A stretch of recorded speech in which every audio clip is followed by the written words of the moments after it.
¿Qué tal? Muy buenas tardes, soy Luz Helena Ramos y esto es En Directo.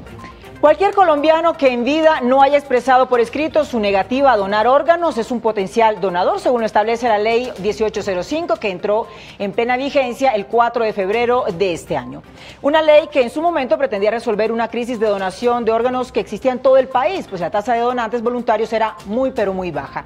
¿Cómo están hoy las cifras? ¿Cómo participa la familia en todo este proceso? ¿Cómo garantizar que no haya ningún tipo de irregularidad en este proceso? Hoy les vamos a explicar el ABC de la donación y trasplante de órganos aquí en Colombia. Así comenzamos En Directo.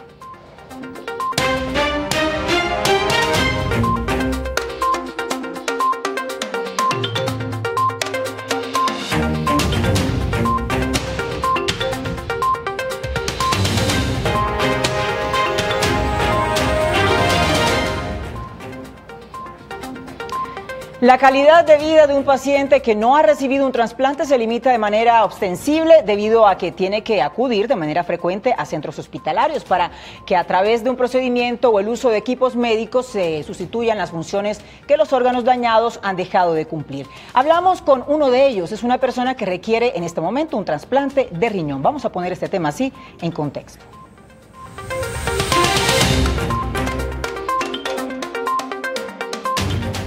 En 2015, Gerardo Infante Bautista empezó a presentar fuertes dolores de cabeza y su tensión arterial comenzó a subir de forma desaforada mientras se encontraba trabajando. Aunque fue objeto de tratamiento y fue medicado, continuaba con los síntomas y el dolor, hasta que fue necesario practicar exámenes más rigurosos para determinar cuál era su padecimiento. Me hicieron biopsias del riñón y encontraron que sí, que el riñón ya estaba en el 80% dañado, que no estaba trabajando sino un 20%. Y con cantidad de medicamentos y con cantidad de tratamientos se trató de salvar los riñones, pero no fue posible. Duré más o menos un año en tratamiento para eso. Aunque duró cerca de un año en este proceso, fue necesario acudir a diálisis para limpiar su organismo, función que ya no podían cumplir sus riñones. Ahora, junto a su esposa, cada 3 días acude a que le practiquen este procedimiento en una clínica de Bogotá. Pues es bastante agresivo y eso no todas las veces sale uno bien. Hay veces sale uno con dolor de cabeza, hay veces sale trastornado, hay veces sale uno bien, no le sienta mal, todo depende como el grado de intoxicación que tenga uno en el cuerpo y la cantidad de líquido. Pues afortunadamente en mi caso yo todavía elimino. Mi orina es normal, pero no estoy sacando toxinas. Después de un año de diálisis, ahora está a puertas de entrar en una lista de espera para un trasplante de riñón. Esto de estar uno cada tercer día conectado a una máquina es duro, es difícil y sobre todo que está uno amarrado a una máquina porque no puede uno hacer mayor cosa, no puede uno viajar, salir a otro lado porque tiene que estar cada tercer día estar en la clínica. Sin embargo, le preocupa que tenga que aguardar mucho tiempo para recibir el trasplante, pero es consciente que ocurrirá cuando finalmente reciba el trasplante. La vida de una persona cambia totalmente. Me dicen que tener un riñón donado es como tener un niño, un bebé en la casa. Tienen que cuidarlo exactamente igual que un bebé. Mucho cuidado en la alimentación. Los medicamentos que le vayan a recetar uno de ahí van a ser de por vida porque tiene uno que cuidar que no se vaya, ese riñón no vaya a ser rechazo al riñón nuevo. Entonces tiene uno que cambiar como su estilo de vida y cuidarse uno mucho de ahí para adelante. El calvario, como él lo llama, que ha tenido que enfrentar con su enfermedad de riñón, espera que termine muy pronto.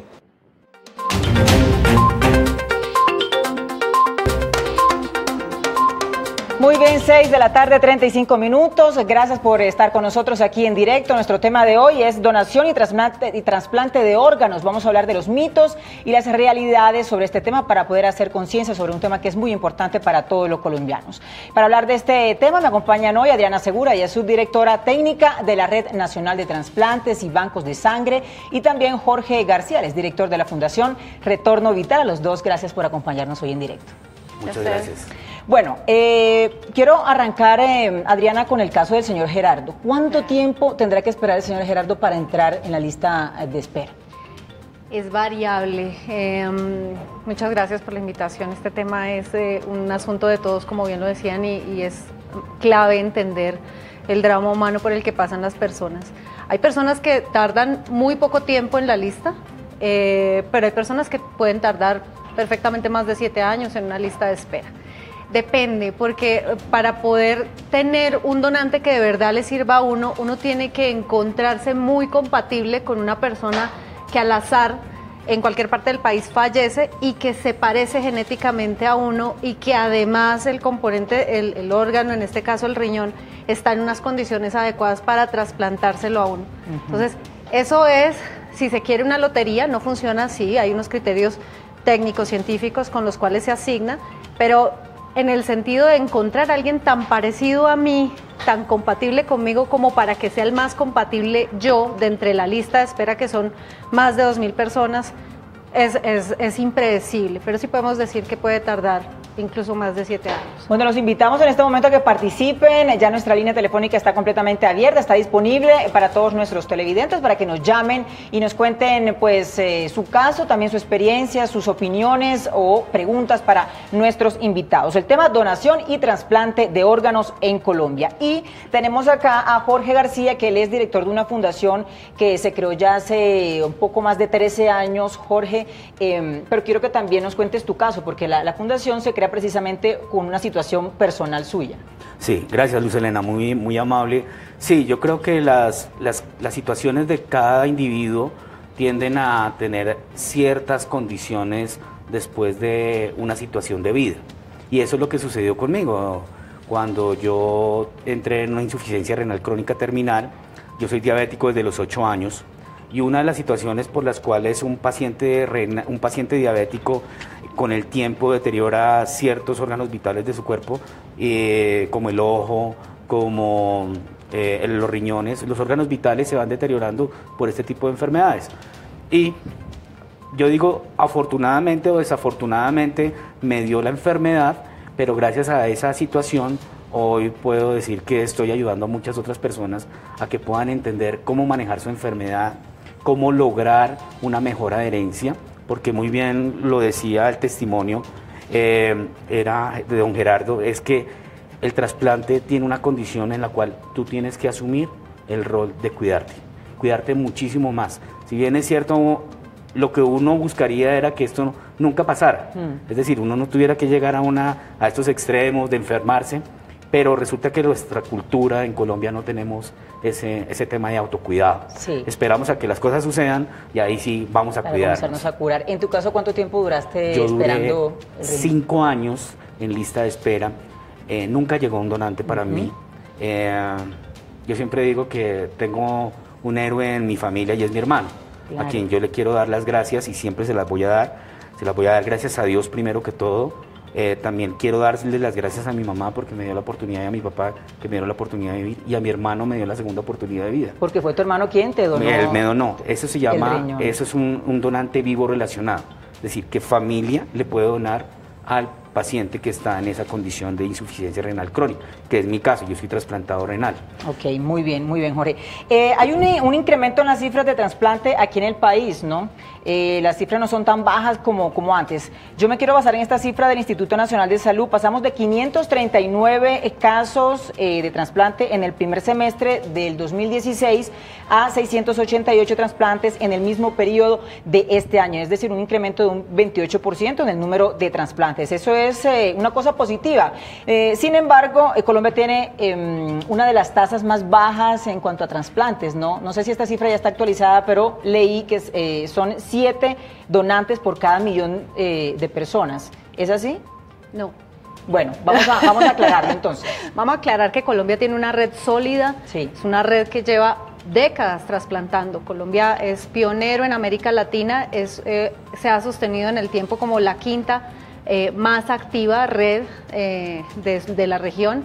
Estamos siendo superados, por supuesto, por países que nos llevan ventaja, eso es cierto, pero también es cierto que Colombia incluso suministra procedimientos de trasplante para pacientes que lo requieren de otros países donde el procedimiento concreto de donante vivo no existe o no está suficientemente adecuado como para garantizar la seguridad que hoy en día tenemos con esos trasplantes. Sí. Entonces, la tasa de 7 es una tasa que claramente nos deja un reto por venir, pero que sí nos obliga a decir gracias en primer lugar. Decirle gracias a miles de donantes cuya memoria vive en decenas de miles de trasplantados en este país, que están en todas las regiones, que cada vez es más frecuente que cuando hablamos con una familia, la familia diga sí, esto a mí me puede ayudar, porque además yo lo he vivido a través de un amigo, un hermano, un conocido que recibió un órgano o un tejido y está con vida y con calidad de vida gracias a esa generosidad. Sí, pero la cifra no es equivocada, es decir, tenemos esa cifra en Colombia, hemos crecido y seguimos creciendo por fortuna, Adriana, pero esa es la cifra que se sigue manejando todavía. No es la cifra que ha tenido, el pico más alto que tuvo Colombia lo tuvo en 2009, 2010, llegamos a una tasa máxima de 10 donantes por millón de población para ese de 7 momento. pasamos a 10. Teníamos 10 en ese momento, pero el comportamiento de la donación y el trasplante no es tan fácil, no es tan sencillo como el imaginario piensa, que es que la gente es egoísta y no dona. Eso no es cierto y no es justo. La gente dona, la gente quiere donar. Los estudios que se han hecho en Colombia muestran eso. El problema es que técnicamente no es tan fácil. De la donación a la extracción hay un trecho que, aunque yo quiera ser donante, no me permite serlo en el efecto, que realmente se saque un componente de mi cuerpo, pasa no solamente porque yo lo quiera, sino por de eso vamos a hablar también, porque eso es un tema que requiere de mucha información, muchísima pedagogía. Yo creo que ese es el gran reto que tiene el gobierno nacional también. Tenemos una llamada a esta hora.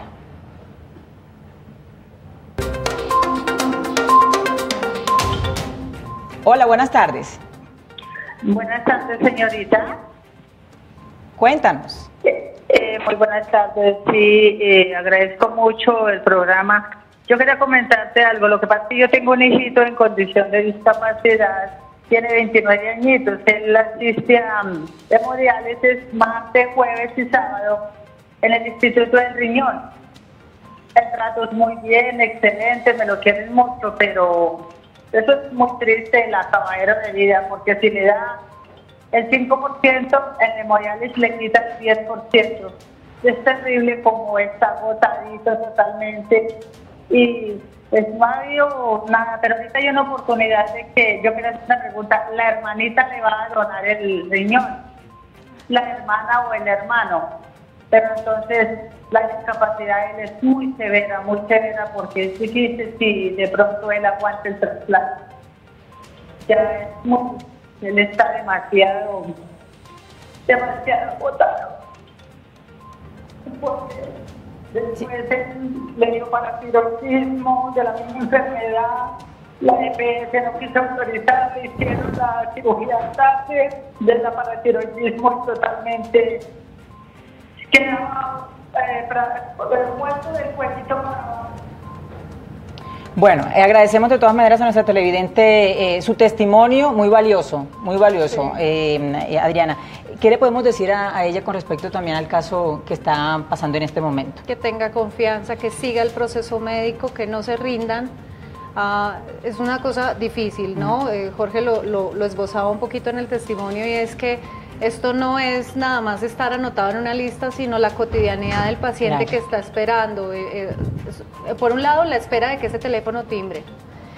Y por otro lado, las condiciones de enfermedad, porque esto es una cosa sistémica, es tan duro, tan difícil, que muchos de los pacientes nos cuentan que o sea, es tan feliz el día en que se despiertan y pueden volver a comer, a tomar el agua que quieren tomar, porque ellos tienen restricciones en la toma de líquidos. Tener una vida normal, no más. La vida cotidiana que nosotros a veces pasamos por alto y que es la esencia del ser, ellos la tienen muy restringida. Entonces, dimensionarlo, y yo pues agradezco la intervención de esta mamita, porque refleja la situación de miles de personas, tanto los pacientes como sus familias, que todos los segundos, todo el tiempo están esperando esa llamada, pero también están viviendo una condición muy compleja que uno no alcanza a imaginarse, sino cuando ya la tiene que afrontar. Muy bien, tenemos otra llamada a esta hora. Hola, buenas tardes. Buenas tardes. ¿Con quién hablo? Con Ferley Marín. Hola, Ferney, cuéntanos. Con Ferley Marín. Sí, te escuchamos. Mire, es que quiero participar del programa. Claro. Cuéntanos. Para saber, yo estoy en este momento en un proceso de trasplante de hígado. ¿Sí? Y quisiera saber, la doctora que me decía ahí que a veces toca esperar mucho tiempo, entonces quería saber si en el momento de que ya se tiene el donante hasta el momento de que ya se lo van a trasplantar a uno, ¿qué tiempos puede pasar? Vale, Ferney, muchas gracias por comunicarte con nosotros en directo. Adriana. Es muy buena pregunta, porque si bien la espera es muy larga, desde el momento en que te llaman, que sí tienes un donante, hasta el momento en que tienes que estar listo en salas de cirugía para recibir tu trasplante, es cuestión de horas, es muy rápido. Y la razón, digamos, de la angustia es porque tengo que estar preparado, porque tengo que estar listo en hígado. El tiempo de espera en nuestro país es menor, la lista también es mucho más pequeña que la que tenemos en riñón. Los equipos son muy buenos y en general va muy bien el trasplante de hígado, entonces Ferney, mucha fe, va a ir muy bien, seguramente. Ten paciencia, depende también del grupo sanguíneo, de la compatibilidad, lo mismo que estábamos hablando para riñón, aplica para todos los órganos. ¿Y la espera, Adriana, disculpa, la espera depende del tipo de órgano? ¿O hay unos que pueden esperar más que otros? Claro, porque tienes una lista de espera mucho más pequeñita en hígado, son 150 personas alrededor, esto varía todos los días, y en cambio en riñón tienes 2.300 aproximadamente. Entonces, evidentemente, y cada donante puede donar los 2 riñones y el hígado. Entonces el hígado con mucha frecuencia se extrae junto con los riñones y entonces hay más probabilidad para los pacientes de hígado. Ahora, es una cirugía, digamos, técnicamente más compleja, si se quiere es mucho más, digamos, delicado, con un poquito más de problemas en el posoperatorio, pero en general son equipos muy buenos los colombianos, por eso les decía que lo que tenemos es que cambiar un poco el chip y dejarla como la cosa dura, porque sí es una realidad que todos los procesos de salud son muy duros, que las condiciones son muy duras, pero también es cierto que tenemos mucho que agradecer y mucho que celebrar de la competencia de los equipos de trasplante en el país, de la gente ardua y valiosa que hace gestión de la donación en el país, que trabaja con familias en duelo y que armoniza el proceso de duelo con la donación, y de las posibilidades reales que tiene la gente de trasplantarse. Ferney tiene que tener esperanza, tiene que persistir y tiene que estar listo, porque cuando lo llame son horas. Bueno, Jorge, ¿tú querías agregar algo? Sí, mire, la situación, mira, aquí hay varios componentes que se mueven alrededor de esta situación de las personas que alguna vez estuvimos en espera y otros que están en espera, como lo acaban de mencionar estas 2 personas que intervinieron. Yo duré 4 años, casi 5 años esperando. Uno siempre espera que como dice Adriana, que ese teléfono suene. Hemos visto casos de personas que entran a la lista de espera, por ejemplo, en el mes de enero, y de pronto en el mes de abril ya lo han llamado por primera vez, porque depende mucho del tema de la compatibilidad. Lo que se busca con esto es que sea el mejor órgano para el más compatible. No es que vamos a poner al que está de primero en la lista, esto no es como una fila del banco, que el que va de primero es el que tiene el beneficio. Aquí es el más compatible, digámoslo así, sin tener en cuenta todas esas variables que menciona la doctora Diana, que son muchas, y entre esas pues las que más prevalecen es el tema del tipo de sangre, pero no tiene tampoco que ver, y eso es otro mito que la gente tiene, y es que las personas de bajos recursos no tienen la misma oportunidad que los de altos recursos. Y resulta que eso no es así, y vemos que en Colombia la gran mayoría de la población trasplantada son de estrato medio, medio esto bajo. No tiene nada que ver con que el que tenga más posibilidades económicas tiene la prioridad. No, para nada, absolutamente. Eso es un mito que en realidad lo único que hace es desinformar a las personas. Escuchaba también en el primer testimonio que la mamita la escuchaba como con un auxilio, decir es que el sistema de salud tampoco nos ayuda. Sí, es cierto, a veces los procesos de estudios pretrasplante a veces son muy demorados, y sobre todo en los niños es mucho más complejo, porque es que generalmente los niños reciben donantes de niños, si la doctora me puede corregir en eso. Entonces es mucho más complicado, por ejemplo, tener un niño en la cardiovascular de Bucaramanga que están esperando corazones, niños pequeños, muy pequeños, de 3, 4 años, que necesitan un donante de corazón y no se lo puede dar un adulto, por obvias razones. Muy bien, 6 de la tarde, 50 minutos, tenemos ya preguntas de las personas que están en la calle. Vamos a ver qué dice la gente, cuáles son sus inquietudes. ¿Cómo puedo garantizar yo que mis órganos sí van a ser bien aprovechados y va a permitir que una persona pueda seguir viviendo. Bueno, eso es un tema, Adriana, bien común y muy frecuente, ¿no? El tema de yo creo que también un poco la baja cultura que tenemos, o ese desconocimiento más bien que tenemos, tiene que ver con la desconfianza que tienen muchos colombianos, porque relacionan todo este tema con corrupción, con mafias, con tráfico, con una cosa, con la otra, y eso también puede ser un mito, que queremos, del que queremos hablar hoy. ¿Cómo garantiza el Estado que mis órganos no van a ser traficados, no va a haber algún tipo de irregularidad con eso? Estamos cada vez más seguros de poder decirle a la ciudadanía con total certeza que la asignación de los componentes anatómicos es absolutamente equitativa. De hecho, estamos muy contentos porque ahorita hicimos un análisis de lo que estaba diciendo Jorge, las distribuciones tanto de donantes como de receptores por estrato socioeconómico, y lo que encontramos en realidad es que son casi calcadas, es exactamente lo mismo, o sea, colombiano dona colombiano, no hay una divergencia entre que los donantes son personas vulnerables económicamente y los receptores son ricos. Como el sistema de aseguramiento cubre todo el proceso, ningún paciente paga por tener un órgano compatible, entonces eso nos da garantías. Tenemos problemas y tenemos asuntos que resolver y que saber mejor como Estado en el tema de tejidos. Ahí hay unos asuntos que necesitamos aclarar. En el caso de los tejidos, los criterios de asignación son demasiado variables entre las regiones del país. El Instituto Nacional de Salud está haciendo un trabajo fuerte en este momento para generar los criterios nacionales de asignación.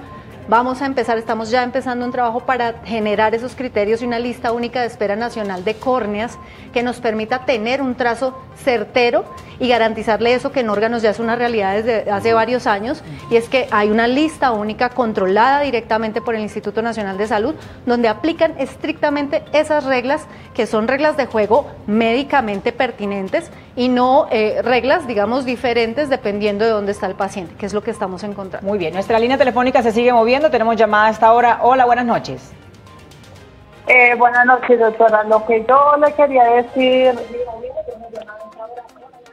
doctora, muy buenas noches. Sí. Doctora, lo que yo le quería comentar, que sea como sea, doctora, eso es prácticamente ya la cuestión de hemodiálisis y de trasplante está llegando igual que como tener un cáncer, lo mismo, pero la verdad, debemos de ser realistas. Yo he visto que dice que el Estado va a quitar a las EPS y se va a hacer cargo de los pacientes, especialmente del CISBEN, porque es muy triste que ya uno acude hasta una tutela, ya no vale ni la orden de un juez, ni de la personería, ni de nada. Cuando ya le dan un medicamento, ya es tarde. De verdad es muy difícil porque cada día uno ve en los hospitales, en todo lado, es una fila terrible para una hemodiálisis y para todo, y no hay nada. Yo tengo mis 3 hijos en condición de discapacidad, pero es muy doloroso. Capital a veces saca al aire y dice un noticiero, que hay varios noticieros que son tan amarillistas, dicen, no, Capital está súper bien, está cumpliendo, Julana, tal EPS está cumpliendo, pero mentiras, porque la mayoría de los noticieros, Caracol, RCN, lo que sea, saca lo que le conviene al Estado, pero no lo que le conviene al pobre, eso es mentiras. Bueno, son testimonios, Adriana y Jorge, ¿verdad?, que nos muestran como todo el panorama y la angustia que de verdad viven tantas y tantas familias colombianas que están a la espera de esta llamada y que sufren también con el sistema de salud. Jorge, tú le querías Sí, no, la verdad es que para nadie es un secreto que el sistema de salud en este momento tiene un colapso. Para nadie es un secreto que la situación de atención para el usuario es bastante delicada. Si bien es cierto, los hospitales están totalmente llenos de pacientes en las salas de espera y bueno, con mala atención, eso es muy cierto. Yo creo que aquí el llamado para la gente es decir, ellos están en todo su derecho de de denunciar, pero tienen que hacerlo de una manera muy efectiva. Para eso están los organismos de control respectivos, como la Superintendencia Nacional de Salud, como la Procuraduría General de la Nación, la Defensoría del Pueblo. Entonces, no quedarnos en solamente la queja, sino también ayudar a que estas vedurías y estos controles sociales, como los que hacemos a través de la Fundación, se puedan hacer de manera efectiva. No nos podemos quedar solamente en el quejarnos, sino qué estoy haciendo yo para también mejorar el sistema de salud. Muy bien, siga participando hoy en nuestro tema. Estamos hablando de la donación y trasplante de órganos aquí en Colombia, tema que se está moviendo en redes sociales, y quiero saber ya qué dicen nuestros tuiteros. Salman. Así es, Luz Helena, buenas noches y buenas noches a todas las personas que están opinando a través de @Canal Capital con el hashtag En Directo Capital. Muchas de las preguntas tienen que ver con esos mitos que normalmente existen sobre el tema de los trasplantes, como bien decía Luz Helena. Esta es una de las primeras preguntas que nos llega y dice, ¿cuáles son los órganos que mayor demanda tienen? Aquellos que tienen una lista de espera mucho más larga, para que las personas puedan conocer un poco cuál es la dinámica sobre el tema de las donaciones. Otra de las preguntas que tenemos para la tarde de hoy a través de @Canal Capital es ¿cuánto tiempo debe esperar una persona para recibir la donación de un órgano? Que también es una pregunta que ya hace un momento contestamos con una llamada, pero que resulta muy relevante para el tema. Y una de las últimas preguntas que tenemos en la tarde de hoy con el hashtag En Directo Capital dice, ¿es verdad que existen redes de tráficos de órganos o esto es solo una leyenda urbana? Una de las preguntas que normalmente las personas tienen en las calles y que quieren aclarar para este tema tan importante, Luz Helena. Muy bien, Salman, gracias por esas opiniones, estar pendiente de las opiniones de nuestros tuiteros aquí en Bogotá y bueno, y en todo el país. Ese tema de las mafias y eso digamos, se escuchó mucho las noticias y la cosa, ¿verdad? De que cuando una persona moría, pues se les traían los órganos, los vendían, etcétera. ¿Qué tan cierto es eso, Carolina? Adriana. El tráfico de órganos es un fenómeno en el mundo que se ha identificado como algo que sucede con donante vivo. Antes tras de cámaras, antes de que empezáramos, estábamos un poco hablando y tú me dijiste que porque hacía la cara una pregunta que le hiciste a Jorge, de por qué no se hace sino con donante vivo relacionado, o sea, con alguien que es familiarmente relacionado. Y la razón es que en el mundo, no Colombia, en el mundo ha pasado y sigue pasando que hay personas inescrupulosas que le compran a una persona en vulnerabilidad económica un órgano par, generalmente riñón. Y esa persona, si estuviera en condiciones económicas adecuadas, no vendería su riñón, lo vende porque tiene una necesidad y lo vende pues a un precio injusto seguramente.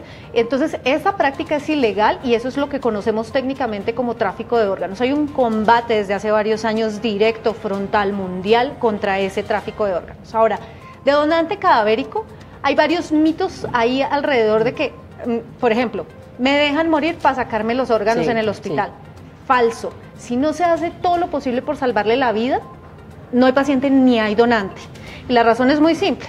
Para que haya un donante se requiere que haya un manejo de tal complejidad que tengo que mantener a corazón batiente, tengo que ser capaz de mantener a corazón batiente un cadáver, una persona que ya falleció, pero que artificialmente le mantengo la circulación por unas horas más, y eso es un problema técnico muy grande si yo no tengo los órganos en unas condiciones adecuadas. Entonces, médicamente, como eso es muy difícil de lograr, no sucede en todos los casos, sino en muy concretos casos, pues la cosa de que me dejen morir para sacarme los órganos no es así, es totalmente lo contrario. Me tienen que haber hecho todo lo posible, todos somos mortales, todos nos vamos a morir, y si a pesar de todo lo posible yo me muero en esa condición, entonces sí puedo ser donante de órganos. Muy bien, vamos a esta hora con el dato, antes de la pausa, vamos a ver cuál es el dato del día de hoy. El dato antes de la pausa, octubre del año 2017, 2.589 personas se encontraban en lista de espera para un trasplante. De ellas, 2.389 esperaban un riñón, 137 hígado, 22 un corazón y 20 un pulmón. Pausa y regresamos. Este programa es patrocinado por Azúcar Manuelito, que refina el mejor azúcar del país. Hoy hemos celebrado la memoria de todos los santos, millones de personas que están con Dios en el cielo. La Iglesia, cuando reflexiona acerca de un ser humano que ha podido mostrarse como testigo del Evangelio, llama a esa persona siervo de Dios. Después, si examina sus escritos y los testimonios de su vida, le da el título de venerable. Luego se la llama bienaventurado o beato si esa persona a quien se ha orado consigue de Dios para nosotros un milagro, básicamente en temas de la salud. Y si obtiene otra salvación y otra sanación profunda de todos nosotros, se le da el título de santo. Implorémoslo mañana, que Dios nos bendiga a través de todos ellos, los buenos discípulos de Jesús.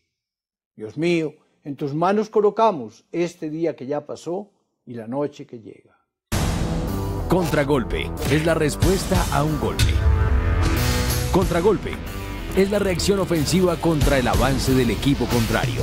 Contragolpe es el nuevo programa deportivo de Canal Capital, donde usted va a vivir el análisis y la opinión del mundo del deporte. No se pierda Contragolpe, de lunes a viernes a las 5:30 de la tarde, por Canal Capital. Algunos no creían en ellos. Y aprender a interpretar bien la guitarra y de pronto pues comenzar a componer mis canciones. Pero ellos superaron las expectativas. No era difícil. Diga, soy capaz porque lo aprendí. Ahora son autores de lo impensable. Son ejemplares.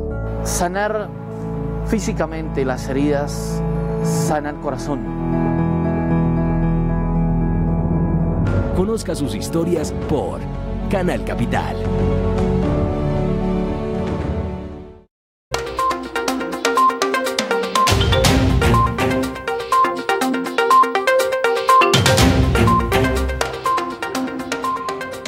De la noche, 2 minutos. Nuestro tema de hoy en directo: donación y trasplante de órganos en Colombia. Un tema bien interesante del que tenemos que informarnos sobre todo eso. Tenemos llamada a esta hora. Hola, buenas noches. Buenas tardes, hablas con Manuel Zárate. Tengo 2 inquietudes pequeñas. Una es, lo que pasa es que tengo un hermano que tiene insuficiencia renal y él está ahorita viviendo con hemodiálisis. Pero entonces nosotros no sabemos cómo hacer el ingreso a las listas de espera para donación de órganos. Y la otra es si mi familiar tiene una persona que desea hacer la donación de órganos, ¿cómo es el procedimiento? ¿A dónde podemos acudir para hacer todo el trámite, por decirlo así? Muy bien, Manuel. Muchas gracias por tu intervención. Entonces, Adriana, para ingresar a la lista de espera, ¿qué es lo que toca hacer? Para ingresar a la lista de espera es un proceso médico de hacerse la evaluación con el médico que certifica que es una posibilidad. No siempre sucede, ¿no? Y acudir a un centro trasplantador, una IPS trasplantadora de las 25 que están autorizadas en el país para hacer este procedimiento y que se le haga el estudio pretrasplante. De pronto, Jorge puede contribuirnos sobre la experiencia real del ingreso de los pacientes en lista, y si quieres yo puedo responder la segunda parte que me parece muy bonita. ¿Qué es lo del proceso, cómo es el proceso de donación con un familiar? No, digamos que para que las personas puedan entrar en una lista de espera. Yo estoy en este momento, por ejemplo, voy a hablar del paciente renal. El paciente renal en este momento está en una terapia de reemplazo, que se entiende como una terapia de reemplazo. Está, por ejemplo, en diálisis, hemodiálisis, es decir, que tiene que ir a una unidad hospitalaria donde lo tienen que conectar durante más o menos entre 3 y 5 horas, un día de por medio, para que haga la función del riñón. Sí. Ahí en las unidades renales ellos tienen el derecho de hablar con su médico tratante para que el médico le dé una alternativa adicional al tema de estar en diálisis. Entonces, para hacer claridad a las personas que nos ven y nos escuchan, es que yo puedo ser receptor de un donante siempre y cuando mi médico tratante me haga un buen estudio. Y yo puedo solicitarle a mi médico que me diga, yo puedo ser trasplantado. La otra es quedarme en diálisis, en hemodiálisis o en diálisis peritoneal, que son las 2 alternativas. Y si esto se da y el médico hace los exámenes y verifica que exactamente yo puedo ser un receptor, él me tiene, es una obligación, me tiene que remitir a la unidad trasplantadora, como lo dijo Adriana. Ahora sí, entonces le amplío y le redondeo. Todos los pacientes que necesitan un trasplante y necesitan saber, pregúntenos, llámenos a la línea 018-113400 del Instituto Nacional de Salud. Nosotros con muchísimo gusto les damos asesoría dependiendo de la ciudad. Repitamos el número, Adriana, por favor, 018-113400, es la línea nacional gratuita del Instituto Nacional de Salud. Nos pueden escribir también a ins.gov.co. A nivel nacional, nosotros orientamos todos los días procesos específicos porque cada paciente tiene una situación diferente, una aseguradora diferente, unas condiciones, una ciudad diferente, entonces depende. Pero esto que planteaba Jorge es clave. Cuando tengan una duda, pregunten y pregúntenle a su médico tratante.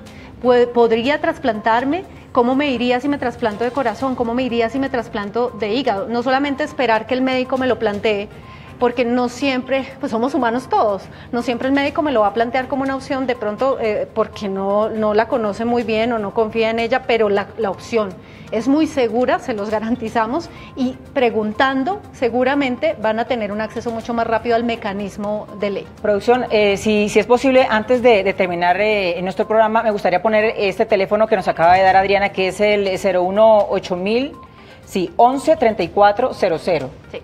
Que es la línea nacional. Vamos a ponerla allí porque es muy importante y va a ser muy útil para todas las personas. Hay un tema, Adriana y Jorge, que ronda mucho, y es lo del proceso de la extracción de los órganos.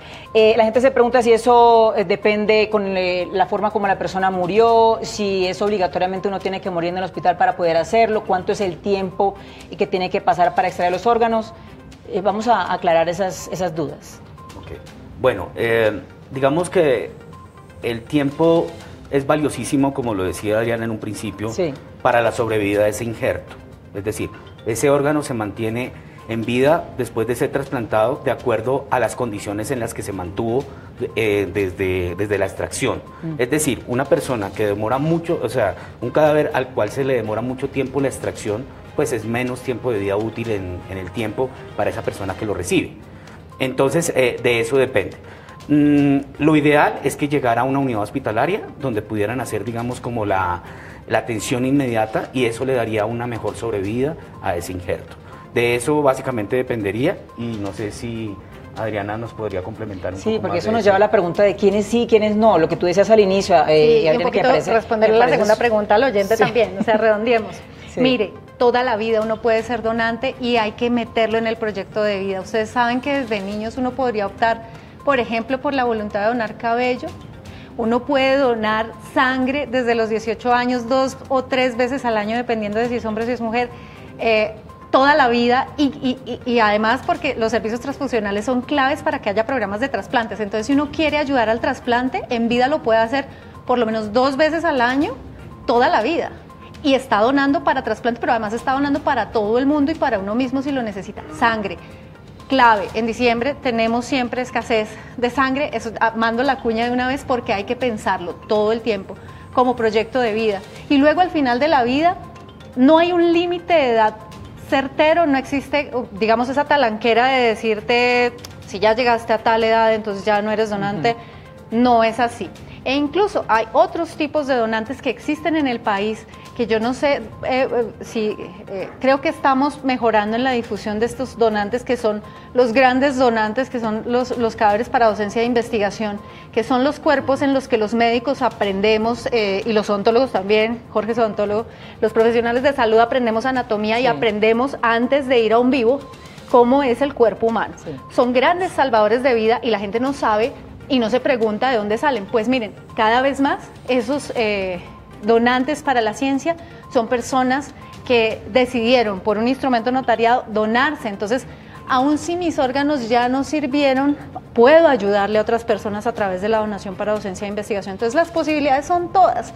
Por el momento, tranquilizarse, verlo como algo bello dentro del proyecto de vida de las personas y decidirlo. Y de una vez tomar la decisión de cuándo nos vamos a agendar para ir a donar sangre, que es, como les digo, un gran salvador de vidas. Por ejemplo, Adriana, teniendo en cuenta el tema de quiénes sí y quiénes no pueden donar, una persona, por ejemplo, que haya muerto en un hecho violento, que siempre está esa duda también ahí, ¿sí puede donar o no? Sí, tenemos una interacción muy buena, una articulación que estamos fortaleciendo todo el tiempo con el Instituto Nacional de Medicina Legal y Ciencias Forenses. De hecho, gran parte de los donantes desafortunadamente son con maneras de muerte violenta, o sea, accidentes de tránsito, pero también homicidios, y evidentemente hay un proceso judicial que hay que proteger, que todo el cuerpo médico está protegiendo por la dignidad de esa memoria, pero también por la impartición de justicia, y ese proceso se armoniza con el proceso de donación. Entonces, la posibilidad de ser donante al final de la vida, aun cuando desafortunadamente uno fallezca en una condición violenta, existe, es articulada, el Estado lo tiene articulado y todo el tiempo estamos en comunicación con Medicina Legal, y de hecho para tejidos en los institutos de Medicina Legal y Ciencias Forenses de todo el país, las seccionales tienen la posibilidad de hacer extracción de tejidos, no son los órganos que necesitan volver a poner conexión de vasos sanguíneos, pero sí son las córneas, el hueso, la piel que puede servir para cobertura de quemados, y nada de eso, también quiero aclarar otro de los mitos, aprovecho, nada de eso genera desfiguración en el cuerpo. En el cuerpo, sí, que es una preocupación de la que tienen las familias. Tenemos llamada a esta hora. Hola, buenas noches. Buenas noches, doctora. Lo escuchamos. Sí, mi nombre es Leonina Castilla. Yo estoy viendo el programa ahorita, me interesó, ya que me escribí por internet para donante de órganos. Y me parece muy interesante, ya que uno puede salvar la vida de otro ser humano sin necesidad de esperar nada a cambio. Yo desde que estaba muy joven, yo tenía como unos 16 años, le salvé la vida a un niño que doné 1 litro de sangre aquí en Barranquilla, me acuerdo. Y le salvé la vida precisamente por donar ese litro de sangre. Y hasta la fecha yo trabajo con la Universidad Politécnico Gran Colombiano en el área de biblioteca. Y la universidad nosotros nos ha enseñado a todos a donar sangre sin esperar nada a cambio. Y siempre, cada año, yo dono sangre. Muchísimas gracias. Bueno, todo un ejemplo de eso es realmente lo que se tiene que hacer, lo que dice, como bien lo decía y lo repitió, hacerlo sin esperar nada a cambio. De eso se trata. Adriana y Jorge, ¿uno puede especificar en el momento de donar los órganos qué órganos sí, qué órganos no? ¿O cuando uno es donante de todos los órganos? También es muy buena pregunta. Resulta que en el contexto colombiano uno tiene la posibilidad de hacer una voluntad anticipada, no solo sobre donación, sino sobre todo lo que uno quisiera al final de la vida de uno. Entonces uno hace un instrumento notariado donde uno especifica qué quisiera y puede ser tan detallado como uno quiera en el contexto de la voluntad anticipada. Entonces yo sí podría específicamente decir, quisiera donar todo menos tal componente, y reservar las razones, es muy personal. Digamos, el proceso, como tú lo decías, no es obligatorio, es un proceso muy libre, es un proceso personal. Tiene mucho sentido que las personas, de hecho, lo piensen bien, no solamente porque lo quiero donar, sino por si le puede servir a alguien. Por ejemplo, yo tengo una cirugía, tenía un defecto en la visión muy importante, no podía ver bien, y me hicieron una cirugía que me inhabilita para ser donante de córneas. Entonces yo en mi voluntad anticipada puedo expresar, bueno, y se los digo ya, ¿no? Mis córneas desafortunadamente no le pueden servir a otra persona porque ya están alteradas y en este momento pues ya no sirven para trasplante. Entonces las razones son muy personales, pero lo ideal es que la gente lo piense y lo hable en familia, porque la otra parte del asunto es que esto se da en un contexto de intenso dolor. Y siempre estamos hablando con las familias, o sea, es cierto que la ley hace que todos seamos donantes, pero para llegar a la extracción un componente esencial es que esa familia en duelo esté armónica con el proceso, que el personal asistencial también esté armonizado con el proceso. El Ministerio en febrero 3 sacó una circular, la 007, puntualizando, reafirmando eso que sabemos todos los médicos, y es que ese proceso de duelo también es muy importante y que la entrevista familiar en el proceso de donación es muy importante para viabilizar la extracción, que es, digamos, una decisión enteramente médica. Bueno, muy importante este tema, aquí nos pudiéramos quedar, yo creo que sí. Es un programa que sin duda, un tema que da para hacer otro programa que lo podamos desarrollar también, con más preguntas por parte de la gente. Jorge, muchísimas gracias por tu aprendizaje, por enseñarnos tantas cosas, también a ti, Adriana, gracias por estar acá en directo. Creo que de todas maneras con esta ley el país se ha metido de lleno como en el propósito de salvar vidas, Adriana, que es lo más importante, eso que tú decías, de hablarlo con nuestras familias, porque es un tema que es tabú, tenemos que hablarlo con nuestras familias. A ustedes muchas gracias por acompañarnos. Mañana nos volvemos a ver con otro tema de impacto aquí en directo. Gracias.